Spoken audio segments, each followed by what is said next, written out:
Bollywood silver screen presenting Shaolin soccer. ये एक काल्पनिक कहानी है और इस पूरी कहानी का आधार कुंफू और सॉकर है। इस कहानी की शुरुआत में ये दिखाते हैं कि फुटबॉल ग्राउंड में एक लड़का जिसका नाम गोल्डन लेग है, वो फुटबॉल पर किक मारकर गोल करने जा रहा होता है और वो फुटबॉल पे किक मारता है लेकिन गोल नहीं हो पाता और उसकी टीम मैच हार जाती है। और इस बात से वहां पर जितनी भी पब्लिक होती है, जितनी भी ऑडियंस होती है, वो सब भड़क जाते हैं और वो उसे मारने के लिए ग्राउंड पर आ जाते हैं और वो गोल्डन लेग को बहुत बुरी तरह मारते हैं। वहीं पर उन्हीं की टीम का एक और लड़का होता है और इसका नाम होता है हंक। हंक ये देखकर हंसता हुआ आगे बढ़ना शुरू करता है और ये दिखाते हैं कि 20 साल बीत चुके हैं और आज हंक एक बहुत कामयाब कोच और एक बहुत बड़ा आदमी है। और गोल्डन लेग जो अपने जमाने में एक बहुत बड़ा, बहुत मशहूर फुटबॉलर था, आज वो उसका नौकर है, उसके लिए काम करता है। और गोल्डन लेग जो कभी फुटबॉल पर किक मारने के लिए बहुत मशहूर हुआ करता था, आज उसका पैर टूट चुका है। दरअसल आखिरी गोल जब उसने किया था, जो चूक गया था, उस वक्त उसको लोगों ने इतना मारा था कि उसका पैर टूट जाता है। वो हंक से बोलता है कि मैंने इतने सालों तक तुम्हारे लिए मेहनत की और अब मैं तैयार हूं, मैं कोच बन सकता हूं। लेकिन हंक मना कर देता है। दरअसल उसने गोल्डन लेग से वादा किया था, जो वादा वो तोड़ देता है और वो बोलता है कि अब तुम्हारी यहाँ पर कोई भी जरूरत नहीं है। गोल्डन लेग बोलता है कि आज मेरी जो भी हालत है उसकी जिम्मेदार तुम हो। तुम ही ने मुझे उस मैच में गोल ना करने के लिए कहा था, तुमने कहा था वो मैच हमें हारना है और इसीलिए मैंने उस गोल को नहीं किया। हंक उस पे हंसता है। वो कहता है कि तुम्हारी इस बात पर कोई भी यकीन नहीं करेगा और वो उसे ये भी बताता है कि जिन लोगों ने तुम्हारी टांग तोड़ी थी उन्हें मैंने ही पैसे दिए थे। और इसके बाद गोल्डन लेग वहां से निराश होकर निकल जाता है। अब जब वो जा रहा होता है तो रास्ते में उसे एक टीवी दिखता है जिस पर फुटबॉल मैच आ रहा होता है और गोल्डन लेग उसे देखने लग जाता है। तभी उसे एक आवाज आती है, लात मारने का तरीका गलत है। और जब गोल्डन लेग देखता है तो वहां पर एक लड़का होता है जिसने अपनी पूरी टांगे खोल रखी होती है, यानी कि उसने फुल स्ट्रेचिंग की होती है और वो बहुत कंफर्टेबली 2 कट्टों के ऊपर बैठा होता है। ये देखकर गोल्डन लेग हैरान होता है। वो उससे पूछता है कि तुम क्या कहना चाहते हो। वो लड़का बोलता है कि लात मारने का ये तरीका सही नहीं है, शरीर और दिमाग का तालमेल होना चाहिए और ये मैंने अपने गुरु से सीखा है। दरअसल ये एक बहुत ही अच्छा कुंफू प्लेयर होता है। वो कहता है कि अगर तुम्हें कुंफू सीखना है तो मैं तुम्हें सिखा सकता हूँ और वो उसे अपना विजिटिंग कार्ड भी देता है। गोल्डन लेग उसे बोलता है कि मुझे कुंफू में कोई दिलचस्पी नहीं है। तभी वहां से एक लड़की आ रही होती है और नीचे केले का छिलका पड़ा होता है और उसका पैर छिलके पे पड़ता है और वो गिर जाती है। आयरन लेग बोलता है कि अगर इसने कुंफू सीखा होता तो ये नहीं गिरती बल्कि अपने आप को संभाल लेती। इसके बाद वो गोल्डन लेग को और भी बहुत सारे एग्जाम्पल देता है और वो कहता है कि कुंफू का मतलब है कभी हार ना मानना। लेकिन गोल्डन लेग को उसकी बातों पर कोई भी रुचि नहीं होती और जो विजिटिंग कार्ड उसने उसे दिया होता है वो उसे उस कैन में जिससे वो कोल्ड ड्रिंक पी रहा होता है उसमें डाल के उसकी तरफ फेंकता है और वो उस पर एक जोरदार किक मारता है और वो गोली की स्पीड से वहां से दूर चला जाता है। इसका नाम स्टील लेग होता है क्योंकि ये कुंफू अपने पैरों से करता है और इसके पैर बहुत ज्यादा स्ट्रांग होते हैं। तभी वहां पर एक आदमी आता है और स्टील लेग को बोलता है कि यहाँ पर कूड़ा क्यों रखा हुआ है और स्टील लेग उस कूड़े को उठाकर वहां से चला जाता है। हालांकि ये कुंफू मास्टर है लेकिन इसके पास आय का कोई भी जरिया नहीं है, इसीलिए कूड़ा उठाता है और उसको बेचने के बाद इसे कुछ पैसे मिलते हैं जिससे एक वक्त का खाना भी नहीं आ सकता। अब ये एक दुकान में जाता है और देखता है कि वहां पर एक लड़की बन बना रही है और ये लड़की भी कुंफू मास्टर होती है। दरअसल इसके हाथों में ऐसी कला होती है जिससे बहुत जल्दी आटा गूंथ लेती है और जो बन ये बनाती है वो बहुत ही मीठे और बहुत ही स्वादिष्ट होते हैं। स्टील लेग इसके 2 बन उठाकर खा लेता है। वो बोलती है कि इसका $1 हो गया और स्टील लेग के पास $1 नहीं होता, उसके पास कम पैसे होते हैं और वो कहता है कि मैं तुम्हें कल दे दूंगा। लेकिन वो लड़की बोलती है कि नहीं, तुम्हें अभी देने पड़ेंगे और इसके बदले स्टील लेग उसको अपने फटे हुए जूते दे देता है। हालांकि वो लेना नहीं चाहती क्योंकि उसके जूतों की हालत बहुत खराब है। लेकिन स्टील लेग बोलता है कि देखो मैंने तुम्हारे लिए गाना भी गाया, तुम कितनी सुंदर हो, मेरी बात मान जाओ। अब यहाँ पर इस बेकरी की ओनर आ जाती है और वो मुई को बहुत डांटती है। तभी वहां पर स्टील लेग एक और बन उठाता और खा लेता है। बेकरी की ओनर पूछती है क्या उसने पैसे दिए और ये सुनते ही स्टील लेग वहां से भाग जाता है। लेकिन मुई अपना हाँ में सर हिलाती है। वो बोलती है कि उसने पैसे दिए और ओनर देखती है कि वहां पर उसके जूते पड़े होते हैं। ये जूते बहुत ही गंदे और फटे हुए होते हैं और ये होते हैं स्टील लेग के। बेकरी की ओनर बोलती है कि इन गंदे जूतों को यहाँ से हटाओ। इसके बाद ये दिखाया जाता है कि स्टील लेग एक आदमी के पास जाता है और इस आदमी का नाम होता है आयरन हेड। वो आयरन हेड को बोलता है कि अब कुंफू को फेमस करना है, क्रांति लानी है और इसके लिए मेरे पास एक आइडिया है। वो कहता है कैसे? स्टील लेग बोलता है गाना गाकर। और इसके बाद ये दिखाते हैं ये दोनों एक बार में गाना गाते हैं, लेकिन इनका गाना बहुत बेसुरा होता है और इनका गाना सुनकर वहां पर जो ऑडियंस बैठी होती है उनमें से कुछ लड़के उठते हैं, इनका मजाक उड़ाते हैं और इन पर हाथ भी उठाते हैं। लेकिन स्टील लेग एक लड़के का हाथ पकड़ लेता है और वो बोलता है कि चलो बाहर, वहां मैं तुम्हें देखूंगा। और इसके बाद ये वहां से बाहर निकल जाते हैं। वहीं दूसरी तरफ ये दिखाते हैं कि गोल्डन लेग जब जा रहा होता है तो उसको एक दीवार दिखती है और उस दीवार में कोल्ड ड्रिंक का वो केन धसा हुआ होता है जो उसने स्टील लेग की तरफ उछाला था और उसने उस पर किक मारी थी और वो हवा में कहीं गायब हो गया था। वो उस केन को बड़ी मुश्किल से दीवार से निकालता है और देखता है कि उसके अंदर वही विजिटिंग कार्ड होता है जो स्टील लेग ने उसे दिया था। लेकिन केन निकालने के चंद ही पलों बाद वो पूरी की पूरी दीवार धराशायी हो जाती है। और दूसरी तरफ होता है स्टील लेग उन लड़कों के साथ जो बार में उससे लड़ना चाहते थे। उनमें से एक लड़का बोलता है कि तू हमसे लड़ना चाहता है ना? वो बोलता है कि मैंने अपने गुरु से वादा किया था कि मैं कभी लड़ूंगा नहीं और वैसे भी मैं यहाँ लड़ने नहीं आया बल्कि फुटबॉल खेलने आया हूँ, क्योंकि उनमें से एक के पास फुटबॉल होती है और इसके बाद वो फुटबॉल पर इतनी जोर जोर से किक मारता है और ऐसे ऐसी किक मारता है जिससे ये सारे के सारे लोग बहुत बुरी तरह से जख्मी हो जाते हैं, क्योंकि उसका निशाना और किक इतना सटीक होता है कि वो जब भी फुटबॉल पर किक मारता था तो फुटबॉल उन्हीं लोगों को जाकर लगती थी। और ये सब कुछ गोल्डन लेग देख रहा होता है और जब स्टील लेग उन सब की पिटाई करके एक जगह बैठ जाता है तो गोल्डन लेग उसके पास आता है। वो कहता है मैं तुम्हारा पैर देख सकता हूँ? वो कहता है हाँ, मुझे कोई फर्क नहीं पड़ता। और इसके बाद वो उसका पैर देखता है। वो बोलता है मुझे इसी पैर की तलाश थी, लेकिन दिखने में तो ये आम लगता है। स्टील लेग बोलता है कि ये शाओलिन का स्टील लेग है। गोल्डन लेग बोलता है कि अगर हम इसे फुटबॉल में जोड़ दें तो ये बहुत काम आ सकता है। और ये सुनने के बाद स्टील लेग बोलता है कि ये आइडिया मुझे पहले क्यों नहीं आया, हम कुंफू को खेल में यूज कर सकते हैं। वो उसे बोलता है कि मैंने तुम्हें पहले कहीं देखा है। गोल्डन लेग बोलता है कि मैं एक मशहूर फुटबॉल खिलाड़ी हूँ और मेरा नाम है गोल्डन लेग और मैं तुम्हें फुटबॉल सिखाऊंगा। ये सुनते ही स्टील लेग बहुत एक्साइटेड हो जाता है और बोलता है कि मुझे अभी फुटबॉल सिखाओ। वो कहता है नहीं, फुटबॉल सीखने के लिए सबसे पहले तुम्हें जूतों की जरूरत है, क्योंकि उसके पैरों में जूते नहीं होते। वो उसने मुई को यानी कि बन वाली लड़की को दे दिए थे और इसीलिए वो मुई के पास जाता है और उससे बोलता है कि मुझे मेरे जूते चाहिए। मुई बोलती है क्या तुम्हारे पास बन के पैसे आ गए, क्योंकि उसने बन उधार लिए थे। वो बोलता है कि मेरे पास अभी नहीं है लेकिन मैं दे दूंगा। मुई बोलते तुम्हारे जूते बहुत गंदे थे और फटे भी हुए थे, इसीलिए मैंने उन्हें फेंक दिया। ये सुनकर वो बहुत निराश होता है और स्टील लेग वहां से जाने लगता है।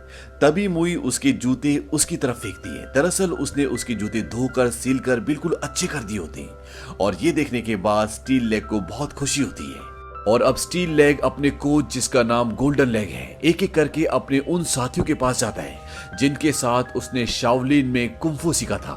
सबसे पहले वो अपने उसी साथी के पास जाता है जिसके साथ मिलकर उसने क्लब में गाना गाया था। उसका साथी उसको देखकर बहुत परेशान हो जाता है। वो बोलता है कि तुम मेरा पीछा छोड़ दो। स्टील लेग बोलता है कि अब कुंफू को फेमस करने का वक्त आ गया है, मेरे पास एक नया आइडिया है, हम कुंफू को जोड़ देंगे सॉकर से। लेकिन उसका साथी उसकी एक भी बात नहीं सुनता। वो कहता है कि पिछली बार जो तुमने हरकत की थी उसकी वजह से मेरा डिमोशन हो गया, तुम क्या चाहते हो कि मेरा पूरा परिवार तुम्हारे आगे फांसी लगा ले? और वो स्टील लेग की बात नहीं मानता। इसके बाद स्टील लेग अपने कोच गोल्डन लेग को अपने बाकी साथियों के पास ले जाता है जो सब कुंफू में माहिर होते हैं, लेकिन इन सब की हालत बहुत खराब होती है। सब फाइनेंशियली बहुत स्ट्रगल कर रहे होते हैं और इसी वजह से स्टील लेग की बात कोई भी नहीं मानता। लेकिन स्टील लेग सभी को एक जगह और एक टाइम बताता है कि हम सब वहां पर मिलेंगे। हालांकि उन सब ने मना कर दिया होता है, लेकिन फिर भी स्टील लेग और उसका कोच गोल्डन लेग वहां पर उन सभी का इंतजार कर रहे होते हैं। गोल्डन लेग बोलता है कि उनमें से कोई भी नहीं आने वाला। स्टील लेग बहुत उदास होता है। वो बोलता है कि सारी गलती मेरी है, मैं उनमें से किसी को समझा नहीं पाया। उसका कोच बोलता है कोई बात नहीं, हमें बाकी खिलाड़ियों को ढूंढना होगा। और तभी वहां पर कुछ कदमों की आहट सुनाई देती है और एक एक करके उसके सभी साथी जो उसके साथ कुंफू सीखा करते थे वो सब वहां पर आ जाते हैं और अब इन 6 लोगों की एक टीम बन जाती है लेकिन सबसे बड़ी चुनौती ये है कि इन्हें फुटबॉल के बारे में कुछ भी नहीं पता होता और ये फुटबॉल खेलना शुरू करते हैं। स्टील लेग सबसे पहले फुटबॉल में किक मारता है और वो किक इतनी जोर से मारता है कि फुटबॉल आसमान में इतनी दूर जाती है कि उसे आने में कई घंटे लग जाते हैं। तब तक सब नीचे अपने अपने काम में बिजी हो जाते हैं। तभी उनमें से एक बोलता है कि फुटबॉल आ गई और सब फुटबॉल के पीछे भागते हैं और वो सब मिलकर एक जगह झुंड बना लेते हैं और फुटबॉल को लाते मार रहे होते हैं। तभी उनका कोच बोलता है कि तुम ये क्या कर रहे हो। उनमें से एक बोलता है कि हम फुटबॉल खेल रहे हैं। वो कहता है लेकिन फुटबॉल तो वहां पड़ी है। दरअसल फुटबॉल उनसे बहुत दूर होती है और इसके बाद वो सब फुटबॉल की तरफ भागते हैं। तभी उनका कोच बोलता है कि रुक जाओ, तुम्हें सबसे पहले डिसिप्लिन सीखना पड़ेगा। और वो उन्हें धीरे धीरे फुटबॉल खेलना सिखाता है। लेकिन वो उन लोगों के साथ स्टील लेग को फुटबॉल नहीं खेलने देता, क्योंकि अगर उसने फुटबॉल पे किक मारी तो वो इतनी दूर या इतनी ऊंची चली जाएगी कि उसे आने में कई घंटे लग जाएंगे। स्टील लेग बोलता है कि मैं उनके साथ क्यों नहीं खेल सकता। उसका कोच बोलता है कि तुम्हारी टांगे बहुत मजबूत है, सबसे पहले तुम्हें इनमें कंट्रोल पाना होगा। और वो उसे अंडा देता है। वो कहता है इससे खेलो और इसके बाद स्टील लेग अंडे से प्रैक्टिस करना शुरू करता है और धीरे धीरे उसको अपनी टांगों पर, अपनी पावर पर कंट्रोल आ जाता है। और इसके बाद वो फुटबॉल से प्रैक्टिस करना शुरू करता है। वो फुटबॉल को एक दीवार पर एक सेंटर पॉइंट बनाकर मारता है और धीरे धीरे वो उसमें इतना एक्सपर्ट हो जाता है कि वो काफी दूर से किक मारकर उस फुटबॉल को उस सेंटर पॉइंट पर मार सकता था। और ये देखकर उसके सभी दोस्त बहुत हैरान हो जाते हैं। वो बोलता है ये तो कमाल का है, ये तो अकेला ही पूरी गेम जितवा देगा। उनका कोच बोलता है कि नहीं, जीतने के लिए हमें टीम वर्क की जरूरत होती है और हम सबको खेलना होगा। इसके बाद जब उन सब की प्रैक्टिस पूरी हो जाती है तो उनका कोच उनके लिए एक मैच कंडक्ट करता है और दूसरी टीम वहां पर आती है। वो दूसरी टीम को बोलता है कि ये आधे घंटे का मैच होगा, बीच में कोई ब्रेक नहीं होगा और कोई किसी तरह की चीटिंग नहीं करेगा। और जैसे ही वो बोलता है कि कोई चीटिंग नहीं करेगा, तभी जो दूसरी टीम का कैप्टन होता है उसके शॉर्ट्स के अंदर से एक बहुत बड़ा पाना नीचे गिरता है। वो कहता है कि मैं एक मैकेनिक हूँ, ये मेरा औजार है, इसीलिए मैं इसे अपने साथ रखता हूँ। लेकिन वो पाना वो उन लोगों को मारने के लिए लाया होता है। इसके बाद मैच शुरू होता है और मैच शुरू होने के बाद ये दिखाते हैं कि गोल्डन लेग की जो टीम होती है वो पूरी ईमानदारी से खेल रही होती है, लेकिन दूसरी टीम चीटिंग करती है और वो उन पे हमला कर देती है और वो उन्हें इस पूरे मैच में बहुत बुरी तरह मारती है। ऐसा लगता है कि ये फुटबॉल मैच नहीं बल्कि कोई जंग का मैदान है और जिसमें ये सब लड़ रहे हैं। अब गोल्डन लेग की टीम हार मान लेती है, लेकिन दूसरी टीम का कैप्टन होता है, वो बोलता है कि तुम्हें हार ऐसे नहीं मिलेगी और वो अपना अंडरवेयर उतारता है और आयरन हेड को बोलता है कि तुम्हें इसे अपने सिर पर पहनना होगा। और आयरन हेड ऐसा करता है और अब सब के सब बहुत दुखी और उदास होते हैं। हालांकि ये सब बहुत बड़े कुंफू प्लेयर्स हैं, लेकिन वक्त के साथ ये सब अपनी कलाएं भूल चुके हैं। तभी वहां पर पूरी तरह से सन्नाटा हो जाता है और स्टील लेग बोलता है कि मुझे एहसास हो रहा है, शक्तियां वापस लौट रही हैं। और ग्राउंड में ये दिखाते हैं ये जो 5 प्लेयर होते हैं, इन सब की शक्तियां वापस आ चुकी होती है और ये सब अपने अपने पोज में ध्यान की मुद्रा में चले जाते हैं और अपनी शक्तियां लौटने के बाद ये दोबारा से फुटबॉल खेलते हैं और दूसरी टीम को बहुत अच्छी तरह सबक सिखाते हैं। वो सब भाग जाते हैं। इसके बाद ये पांचों स्टील लेग को बोलते हैं शुक्रिया, कुंफू की शक्तियां वापस लौटाने के लिए। और स्टील लेग भी इन्हें शुक्रिया बोलता है और इनका जो कोच होता है गोल्डन लेग, वो बोलता है कि तुम लोग मुझे एक दिन बहुत अमीर बनाओगे।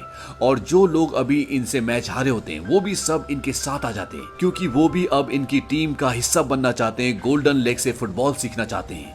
वहीं दूसरी तरफ ये दिखाते हैं कि हंक अपनी टीम को स्विमिंग पूल के अंदर प्रैक्टिस करवा रहा होता है और उसकी ये जो टीम होती है वो बहुत स्ट्रांग होती है, क्योंकि वो अपनी टीम को नशीली दवाइयाँ, ड्रग्स, स्टेरॉइड्स से सब कुछ देता है, इसीलिए उसकी टीम बहुत स्ट्रांग है।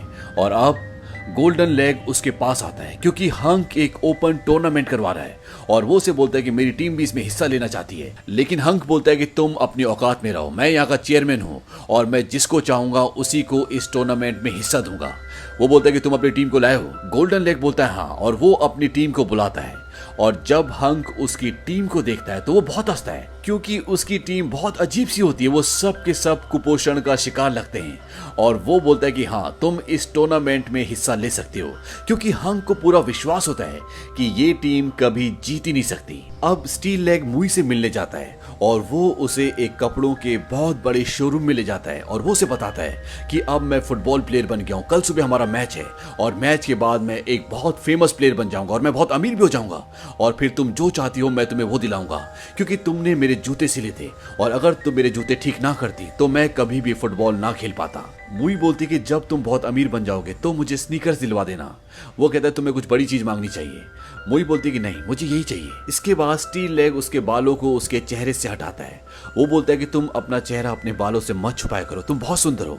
हालांकि उसे पता होता है कि उसके पूरे चेहरे पर एक्नी है, लेकिन फिर भी वो उसे ऐसा बोलता है क्योंकि वो उसे पसंद करता है, उससे प्यार करता है। तभी वहां पर एक आदमी आता है और वो उसे बोलता है कि तुमने वादा किया था कि अगर मैं इस लड़की को अंदर आने दूंगा तो तुम फर्श को साफ करोगे, और वो उसे फर्श को साफ करने का सामान देता है। स्टील लेग मुई को बोलता है कि तुम जाओ, अब मुझे यहाँ पर काम करना है, और वो फर्श को साफ करने लग जाता है। और मुई वहां से खुश होकर चली जाती है क्योंकि आज पहली बार उसको किसी ने स्पेशल फील करवाया होता है। अगले दिन इनका मैच शुरू होता है और इनकी टीम में वो लोग भी होते हैं जिन्होंने इनके साथ पहला मैच खेला था, जिन्होंने इनके साथ चीटिंग की होती है। और जैसे ही रेफरी सीटी बजाता है, स्टील लेग एक जोरदार किक मारता है और बॉल सीधा गोल के पार हो जाती है। इसी तरह से वो एक एक करके कई गोल्स करते हैं और तभी हंक को कॉल आता है और वो उसे बताते हैं कि हमारी टीम का स्कोर 0 है और गोल्डन लेग की टीम का स्कोर है 60, यानी कि 60 और 0। इसके बाद वो ये मैच जीत जाते हैं। इसके बाद कई मैच होते हैं और हर मैच में जीत होती है गोल्डन लेग की टीम की, यानी कि इन सब कुंफू प्लेयर्स की। और अपनी जीत के साथ साथ ये फेमस होना शुरू हो जाते हैं, इन्हें एडवर्टीजमेंट मिलना भी शुरू हो जाती है, जिससे काफी पैसे भी कमा लेते हैं। वहीं दूसरी तरफ मुई एक सैलून जाती है और अपना पूरी तरह से मेकओवर कराती है और वो स्टील लेग से मिलने आती है और उसे बताती है कि मैं तुम्हें पसंद करती हूँ। वो कहता है कि मैं भी तुम्हें पसंद करता हूँ। मुई बोलती है इसका मतलब तुम मुझसे प्यार करती हो। स्टील लेग बोलता कि नहीं, तुम मेरी दोस्त हो, मैं तुम्हें प्यार नहीं करता, मैं तुम्हें पसंद करता हूँ, मैं जिंदगी में कुछ करना चाहता हूँ। इस बात से मुई को बहुत दुख होता है, वो बहुत रोती है और इसके बाद वो वहां से चली जाती है। इसके बाद इनका सेमीफाइनल मैच होता है और इनका मैच जिनके साथ होता है वो लड़कों के भेष में लड़कियां होती है और ये फुटबॉल में बहुत फास्ट होती है, लेकिन ये मैच भी इनकी टीम जीत जाती है और अब कुंफू सॉकर टीम फाइनल में पहुंच जाती है। और जब ये फाइनल मैच खेलने के लिए जा रहे होते हैं तो स्टील लेग सबसे पहले उस जगह पर जाता है जहां पर मुई काम करती थी, पर वो वहां पर नहीं होती। वो उसकी ओनर से पूछता है कि मुई कहाँ है। उसकी ओनर बोलती है कि वो मर गई, मैंने उसे मार दिया। स्टील लेग बोलता है कि तुम उसे नहीं मार सकती, वो एक कुंफू मास्टर है और तुम कुछ भी नहीं हो, तुमने जरूर उसे नींद में मारा होगा और अब मैं इसका बदला लूंगा। और एक जोरदार पंच एक लकड़ी पे मारता और लकड़ी टूट जाती है। ये देखकर उसकी ओनर डर जाती है और वो बोलती है कि मैं तो मजाक कर रही थी। वो बोलती है कि हम यहाँ पर मीठे बन बनाने के लिए मशहूर है, लेकिन वो कुछ दिनों से बन में चीनी की जगह नमक डाल देती थी, इसीलिए मैंने उसे काम से निकाल दिया है। अब वो यहाँ पर काम नहीं करती। इस बात से स्टील लेग हैरान होता है। वो सोचता है कि कोई चीनी की जगह बन में नमक कैसे डाल सकता है, और वहीं पर एक मुई का बनाया हुआ बन होता है और जब वो उसे खाता है तो वो सच में नमकीन होता है और उससे पता चल जाता है कि जब मुई बन बना रही होती है तो वो लगातार रो रही होती है और उसके आंसू बन के आटे में मिक्स हो जाते हैं, जिसकी वजह से बन मीठे ना बनकर नमकीन बनते हैं। और इसके बाद स्टील लेग अपनी टीम के साथ वहां से चला जाता है और आज इनका फाइनल मैच होता है और अब इनका फाइनल मैच शुरू होता है। इस मैच को देखने के लिए हंक भी आया होता है और यहाँ पर ये दिखाते हैं कि गोल्डन लेग की टीम इस मैच में शुरू में बहुत अच्छा परफॉर्म कर रही होती है और स्टील लेग बॉल को लेकर गोल की तरफ भागता है और वो उस पर एक जोरदार किक मारता है, लेकिन वहां पर जो गोलकीपर होता है वो उसकी बॉल को आसानी से पकड़ लेता है। ये देखकर स्टील लेग हैरान हो जाता है और वो गोलकीपर एक बार फिर से स्टील लेग की तरफ बॉल को फेंकता है और उसे इशारा करता है कि दोबारा मारो, और वो दोबारा पूरी जान से उस पर किक मारता है, लेकिन वो दोबारा से उस बॉल को आसानी से पकड़ लेता है। वहीं ग्राउंड के बाहर हंक ये सब कुछ देखकर हंस रहा होता है और वो कहता है कि लगता है कि अमेरिकी ड्रग्स काम कर रहे हैं। दरअसल उसने अपनी पूरी टीम को अमेरिकन ड्रग्स दिए होते हैं जो अब धीरे धीरे काम कर रहे हैं और इन सब के अंदर बहुत पावर आ जाती है। वो इस कुंफू टीम से भी ज्यादा शक्तिशाली हो जाती है और वो टीम इनकी टीम के गोलकीपर को भी इंजर्ड कर देती है और अब इनके पास कोई गोलकीपर नहीं है। और इसके बाद इस कुंफू टीम के साथ वो चीटिंग करके इनकी हालत खराब कर देते हैं और जब इनका ब्रेक होता है तो ये बोलते हैं कि हम उनसे जीत नहीं सकते। तब गोल्डन लेग बोलता है कि तुम्हें अब एक टीम की स्पिरिट से खेलना होगा, तुम्हें सबको साथ मिलकर खेलना होगा और तुम्हें दिखाना होगा कि कुंफू की टीम की पावर क्या है। और ये दोबारा ग्राउंड में जाते हैं और ये एकजुट होकर खेलते हैं, लेकिन अभी भी इन्हें कामयाबी नहीं मिलती और एक बार फिर से इनका गोलकीपर जो कि आयरन हेड होता है वो भी इंजर्ड हो जाता है और अब इनके पास कोई भी गोलकीपर नहीं बचा और अगर इनके पास कोई गोलकीपर नहीं आया तो इन्हें डिस्क्वालीफाई कर दिया जाएगा और इनके पास गोलकीपर के लिए अब कोई इंसान नहीं होता। तभी वहां पर मुई आती है, उसने अपना पूरा सर शेव कर दिया होता है और उसका लुक पूरी तरह से चेंज हो जाता है। वो कहती है कि मैं बनूंगी इनकी गोलकीपर, और इसके बाद मुई इनकी गोलकीपर बन जाती है क्योंकि वो भी एक कुंफू मास्टर है। स्टील लेग उसे बोलता है कि तुम घर जाओ, तुम्हें फुटबॉल खेलना नहीं आता और तुमने अगर फुटबॉल खेला तो तुम्हारी जान चली जाएगी। वो कहते हैं कि मैं तुम्हारी मदद करना चाहती हूँ। मुई स्टील लेग को बोलते कि जो जूते तुमने पहने हैं अगर तुम इससे खेलोगे तो तुम हार जाओगे, और वो उसके वही जूते देती है जो फटे हुए होते हैं, और उसने उन्हें एक बार फिर से अच्छी तरह से रिपेयर कर दिया होता है। और इसके बाद मुई अपनी जगह पर जाकर खड़ी हो जाती है। तभी वो देखती कि सब हंस रहे हैं क्योंकि वो दूसरे गोल की तरफ खड़ी हो गई होती है। और अब मुई अपनी साइड जाती है और इसके बाद दूसरी टीम का प्लेयर एक जोरदार किक मारता है और बॉल मुई की तरफ जाना शुरू करती है, वो भी पूरी स्पीड से, और सबको लगता है कि अब वो मैच हार गए। लेकिन मुई बॉल को पकड़ लेती है और अपनी उंगली में घुमाना शुरू कर देती है। दरअसल ये वो करतब होता है जो वो बन बनाते समय किया करती थी, और इसके बाद वो बॉल को अपनी उंगली में जोर से घुमाना शुरू करती है और वो उसकी स्पीड को इतना ज्यादा बढ़ा देती है कि वहां पर जितनी भी घास होती है वो बॉल के चारों तरफ घूमना शुरू हो जाती है। और इसके बाद वो बॉल को स्टील लेग की तरफ फेंकती है और स्टील लेग हवा में उड़ते हुए बॉल पर एक जोरदार किक मारता है, और इस बार बॉल की स्पीड इतनी ज्यादा होती है कि वो बॉल एक तूफान का रूप धारण कर लेती है, और उस बॉल के आगे जितने भी दूसरी टीम के प्लेयर्स आते हैं वो सब के सब उड़ जाते हैं, सब के सब इंजर्ड हो जाते हैं, और इस तरह से बॉल अपने लक्ष्य तक पहुंच जाती है और गोल्डन लेग की टीम जीत जाती है। वहीं दूसरी तरफ हंक का भांडा फूट जाता है क्योंकि गवर्नमेंट को पता चल जाता है कि हंक अपने खिलाड़ियों को नशीली दवाएं देता है और उसे फुटबॉल से हमेशा के लिए बैन कर दिया जाता है। अब स्टील लेग और मुई और उसके सारे दोस्त बहुत फेमस हो चुके हैं, वो बहुत अमीर हो चुके हैं, और लोगों को कुंफू से इतना ज्यादा प्यार होता है कि सड़कों पे हर जगह पे लोग कुंफू सीख रहे होते हैं। जैसा कि स्टील लेग और उसके दोस्त चाहते थे कि कुंफू एक दिन फेमस हो, और ऐसा ही होता है। आज कुंफू पूरी दुनिया में फेमस हो चुका है, और इसी के साथ ये कहानी खत्म हो जाती है। ये एक चाइनीज मूवी है जो सन 2001 में रिलीज हुई थी। इस फिल्म का बजट था $10 मिलियन और इस फिल्म ने कमाई की थी $43 मिलियन की, और IMDb पर इसकी रेटिंग है 7.3। उम्मीद करते हैं कि ये कहानी आपको पसंद आई।